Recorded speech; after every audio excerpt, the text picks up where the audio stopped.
The end of another work week is just around the corner, so let's drive hard to the finish with a Friday edition of Autoweek TV.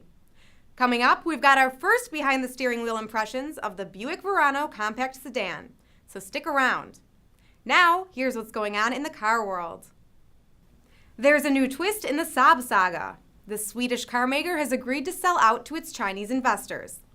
Saab said on Friday it will sell 100% of its stock to the Chinese companies Youngman and Pengda for $142 million.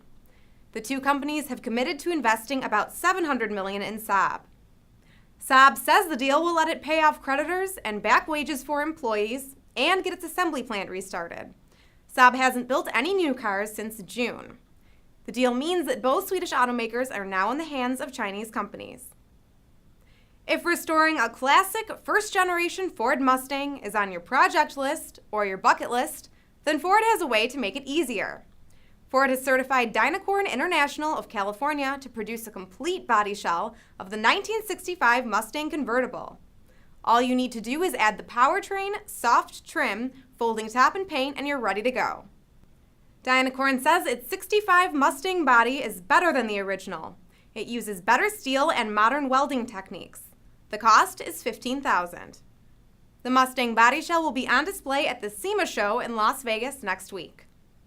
A 1958 Ferrari sold for $3.6 million earlier this week at the RM Auctions event in London. The Ferrari 250 GT Berlinetta lived in the United States until a UK collector bought it a few years back. It raced in the 2005 Mille Miglia. But there were plenty of no sales for other top lots at the auction. Among them, another Ferrari, a Lamborghini, and an Aston Martin. RM offered about 100 vehicles at the auction, including 25 motorcycles, but it estimated that only about 70% of the lots at the sale found buyers, down from an 87% sell rate last year. Okay, let's get back to the new Buick. The Verano shares some of its chassis with the Chevrolet Cruze, but Buick officials stress that the Verano is not a Cruze clone. Here with a first drive review is Greg Migliori. Buick is thinking small for 2012 with the new Verano, and after driving one thing is abundantly clear. The average consumer should at least start to think Buick once again. This is the first compact sedan for the brand in years, and it offers four-cylinder power, making 180 horses that propels a decent-looking car with a very nice cabin. Power is respectable, just enough to get you moving, and passing and launches are little trouble. The brakes have a nice linear feel, and the steering is light off-center, followed by decent response.